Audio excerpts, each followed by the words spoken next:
Hey everybody.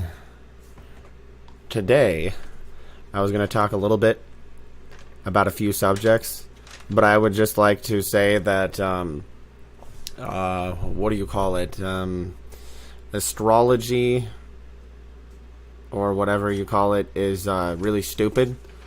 And that right now, because poopy fuck you, I'm just going to say that it's right now the year of multiple animals, because cry about it. So it's the year of the elephant, the year of the rat, the year of the platypus, the year of the muskrat, the year of the moose, the year of the panda, and the year of the panda licorice. Grow the fuck up. Okay, anyway,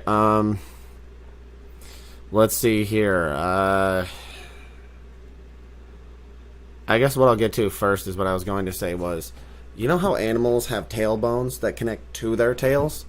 Well, humans, their tailbone sort of connects to their genitals. So the humans' tails are their dick, or what, like pussy general region, what they're like pussy mound or something like that, somewhere in there.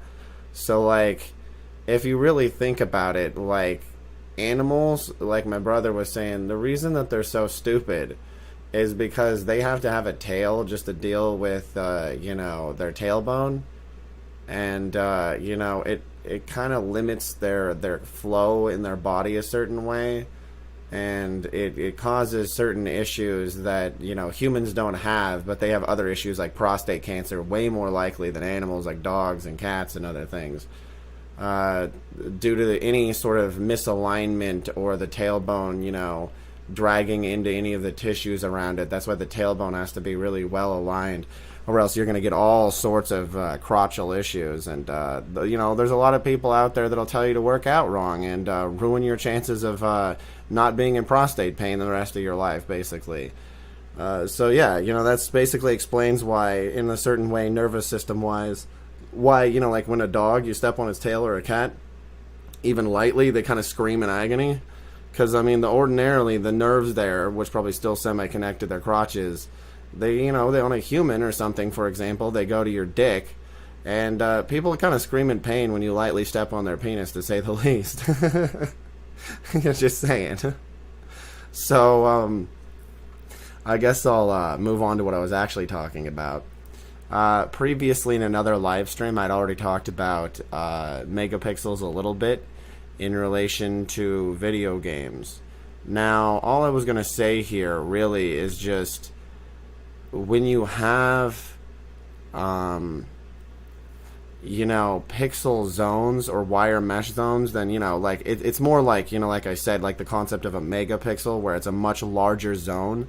Now, the concept of what a megapixel really is there's still one sensor there, but the connective cords to the back of it, like in case people are wondering, like you would just, for example, or circuitry really, to the back of the megapixel, that zone of circuitry to that part of the sensor will be segmented.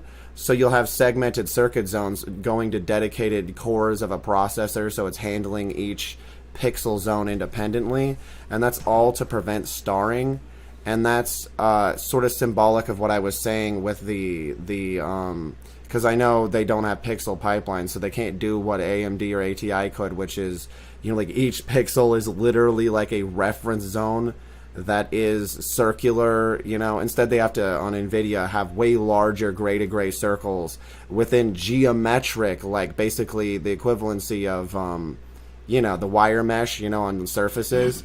Within those, you have a certain number of circles, is all I was saying. Because that's like megapixels, basically, in a sense, in the game. Yeah.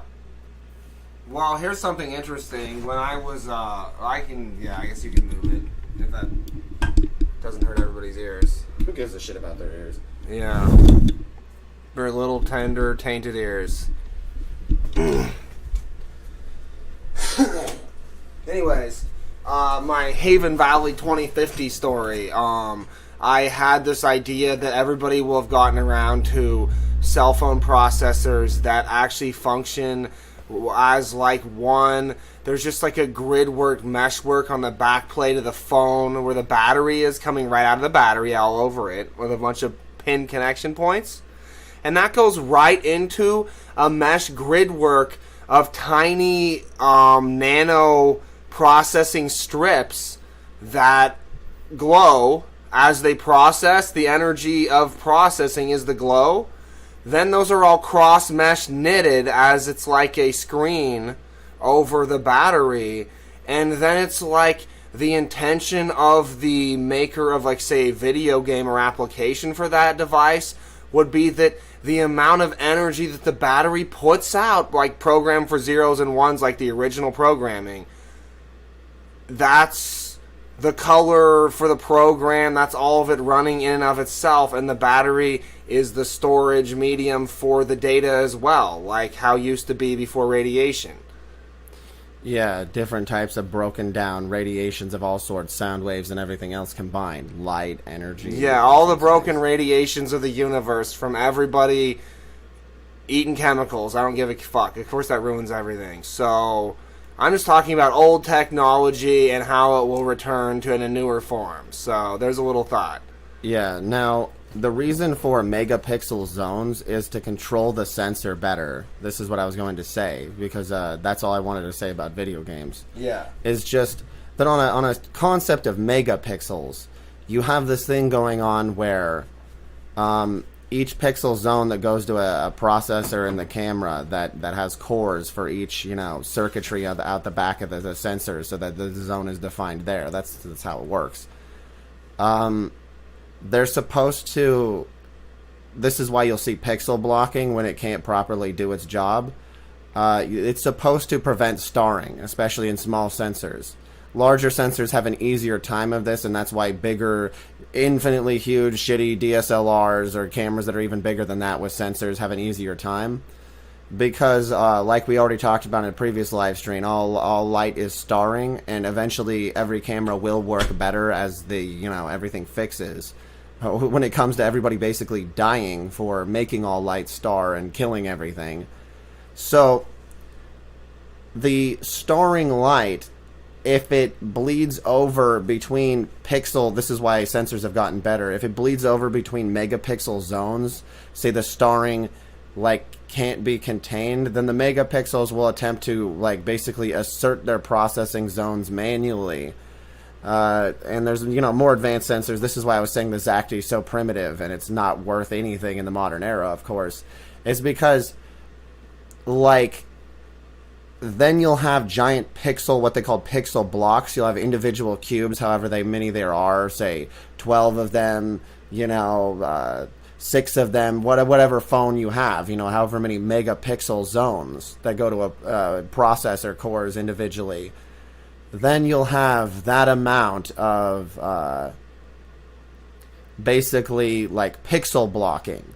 And so, theoretically, because the sensors also got a lot better and that's been reduced, most things now use 12 megapixels because they found out that 10 was not enough, and it stayed at that level with varying degrees of success. The DJI works really well even at 1080p with 12 megapixels. But it kept getting worse as different types of ambient radiation got worse from different sources, out into the air, and everything you're looking at radiating some sort of energy of some type. So it used to be they'd say, oh man, 1 megapixel's a lot. Then it kept going up and up and up and up and up as definitions did too, which of course makes some, sense for that. But I'm just saying that old cameras should look better theoretically, but theoretically is not practice in person.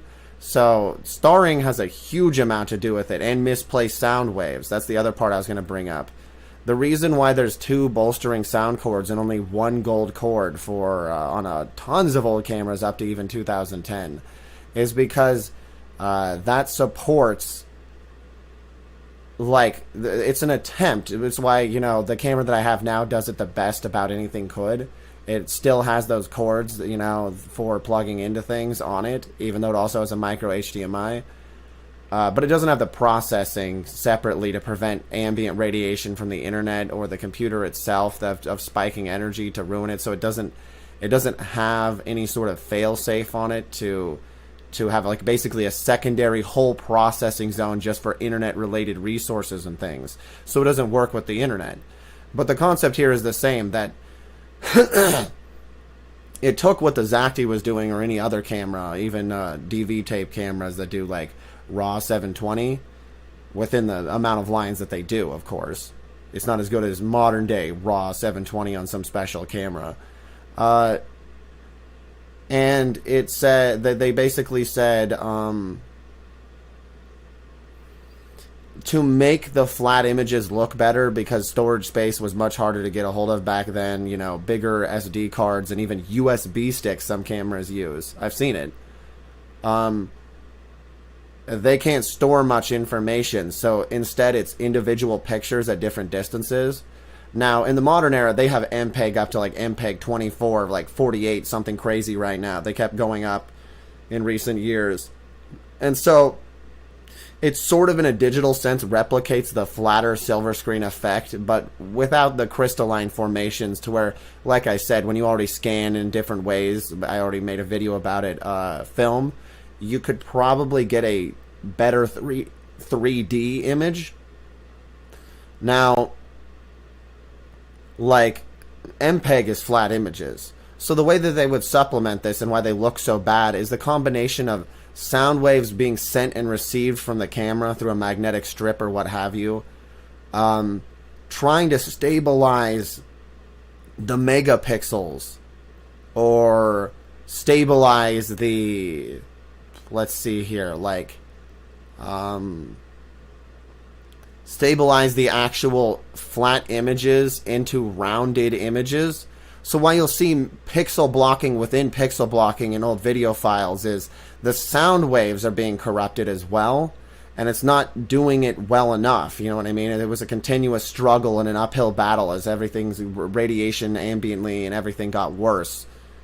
So the amount of disrupted half-formed ions and broken, you know, energy frequencies makes it to where the megapixel zones also try to process the sound waves into those flat images to make them more 3D, even though there should be an option in most cameras, you would think, to turn that off, but there never really was. It's just the way it works.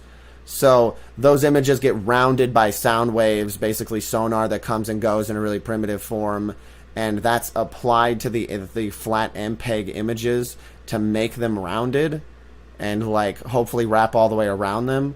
And then when it can't process that, the megapixel zones and the processors, then it says that, like, you know, that's a pixel or pixels in a bigger zone that aren't functioning right. And on top of that, if it can't get the image, like the sound waves, back very easily, the image, especially the 3D, like, wrapped flat images to the best of its ability, like, you know, a lot of them have programs that recognize human shapes, you know, various forms of cylinders and stuff. They're blurry around the edges, and everything's blurry because the sound waves are interfering with the flat image taking, even though they're trying to help. So, for example, the camera I have in 2011 does a better job at that and is very pleasing and prevents a massive amount of starring that used to exist with older things, even, you know, sub 2011. But it's still only 1080p. It's doing its best it can. It's probably sinking down, like I repeat, from 48 frames or something even higher all the way down to 24 because it has different interpolation rates. The camera that I was talking about, it's quite old now, but that semi DSLR, except it has sound waves, so it's not. That's why it's a bridge camera, supposedly, helps focus the actual, you know, lenses so that it has a reference vaguely of the sound waves and where they're going to stay focused on images, especially if they're producing sound, you know, from a specific spot that is, you know, 4 megapixels deep. And basically, you know, try to keep it in focus. What I'm trying to discuss here in a little bit more detail is that the reason why everybody dropped the concept of, you know, those sound waves and stopped using the red and white cords with the gold cord is because it seems like everybody's a cunt and they don't like people filming things, and you can believe this or not, but they produce more radiation and sound waves and in other forms to make those type of cameras, just like different types of computing, not work over different eras as well as they should.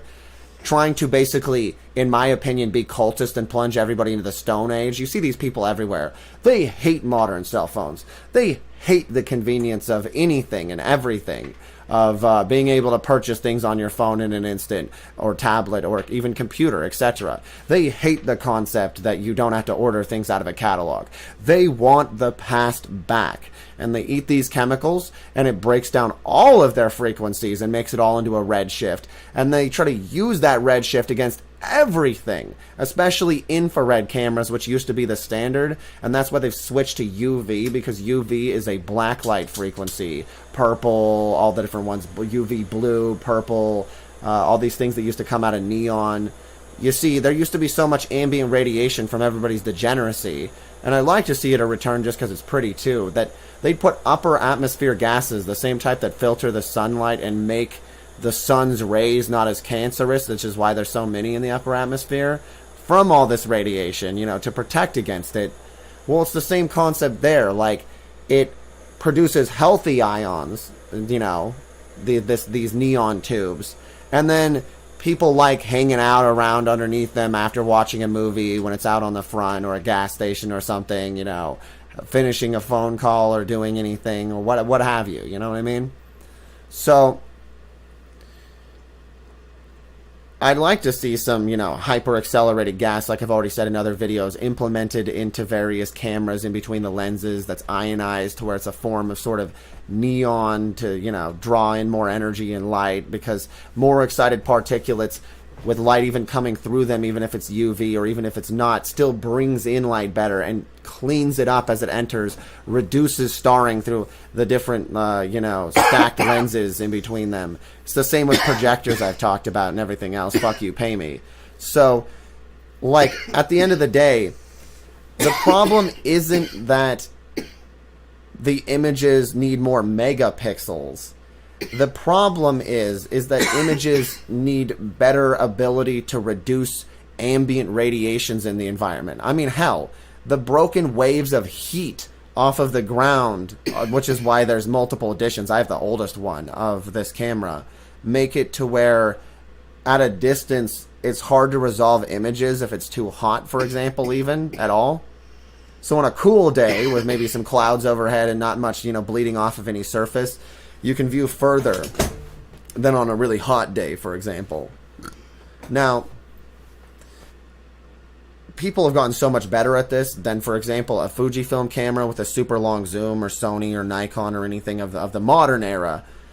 It can get images at the point where if I even had a longer zoom on my camera, they would be so wavery and shaky that, at least in a relatively hot day off of any surface, even with the sun bouncing, I wouldn't be able to resolve an image at all. But even if it's wavery, there's all these spoiled brats that act like I can't zoom 200 times across a valley when it's, hot or something, and see perfectly a tiny squirrel jacking its dick, in a park on a hot day. And I'm like, boy, we've come a long way from the understanding, when you used to have traditional optics without any assistance on silver screen, of what is required to make an image be solid at different distances, and how ambient radiation of light works, to the point where now people act like their camera lenses should just be magic and should just do whatever the fuck they want, and that the magic men in the labs should make them a better camera, or arg they're so mad for no reason, when there's a lot of science that goes into this, and everybody's trying their best to reduce the ambient radiations in the environment to give you a better image. I guess that's all I really have to say. Well, my idea, your idea there, let's see here, trying to go across a valley with heat thermals. Well, you see heat like that coming off of objects. The objects cast the heat in a shape at a rate out into the air. So it's kind of like those objects are shielding you from getting the image you want, But, there's this crazy thing where if you were to have super zoom eyeballs like a hawk or something, you'd find that those ions of data can easily be looked past and processed with enough energy data zones to process that and what's beyond it, you see, through the distortion. And so an animal's brain can do that. It's much smarter than cameras still. And people need to understand that. They need to understand that through science this is possible, because if we keep observing nature and understanding more about certain animals like these, including bees and hummingbirds with their incredibly high frame rate eyeballs, then we can reach conclusions that we've never come across before and new solutions. You have to study the things around you that already have the tools you need to get there. Yeah, so this camera phone I'm talking about of the future in my story, I ended up writing out my whole story and didn't really explain too much about it because, like, I was planning on writing a sequel where it would get into the science of it, and then nobody gave a shit back then. Everybody said the economy was dying while it was doing fine at the same time, all miraculously back and forth. Boy, a 2012 miracles, Two things can happen at once. So then I was like, okay, well, what am I going to explain it? So I guess I'll continue now. Like, you can take that design where it's like the CPU is the battery, and then it just puts out the amount of energy into each pixel zone that then processes into the polymer stripping with, like, additional general polymer gel in front of it that's more liquidy to receive the signal and further disperse it into what your eye is viewing. And what's so great about this design is that it's also the entire surface of the phone could potentially be a camera. Yeah. And the whole thing is a sensor. And those batteries, if you know anything about, optics and telescoping, can have micro telescopes within the battery to put out energy, say platinum energy or something else in certain amounts, and allow it to get kind of unzipped and larger in size, because energy stored harder in a battery to fit more in there. And so as it's doing that, it's telescoping. And so if you reverse that, there's this crazy thing that happens where your phone, you just hold it at the valley and just tell it that it's supposed to zoom in on whatever you previously selected. As both sides of the phone could, I guess, be a phone, or it could be a screen, so you can see what you're zooming in on from the other side, and then boom, boom, boom, it zooms right in. It's got all that processing. Then it telescopes right through that, all those heat waves, and just like a person's brain, it can process it all through raw and put those ions out through the screen on the back side of it, and ignore all that and go right through it, You know what I'm saying? Yeah, telescope right through those heat ions and act like they aren't there because the technology's so raw that it works like a brain finally. And it's microtized enough. And you have to hit that microtization level. And that's what I was saying. I was saying all you're describing is, a CCD gel phone, basically, with some, slightly different polymer within it that's softer, like you're saying. But basically the concept of infinite megapixel zones using batteries. Yeah. And they should have already done this a long time ago. And people already had these phones like they were from the future all the way back in like 2011. They started popping up and I was like, what the hell? They're actually mushroom polymer screens, and the color is based on the amount of data going into it, like mushrooms glowing or something. And I was like, whoa, that's pretty awesome. Yeah, that polysaccharide phone. Yep. Also, fuck you, pay us. Yeah. Just, because no doubt they were from the future, like I keep saying. Because, the flip waffle maker we came up with, yeah, people kept showing that off to us all the way back to, 2006. And I was like, guys, you can't just show this off from the future if I can, reach out and grab it right now in the past. How does that make any sense at all? You got to give me one. I don't care if you don't have nowhere you can buy one right now. Give me yours. I deserve it more than you. Cocksuckers. Yeah. Well, I guess that's it for now.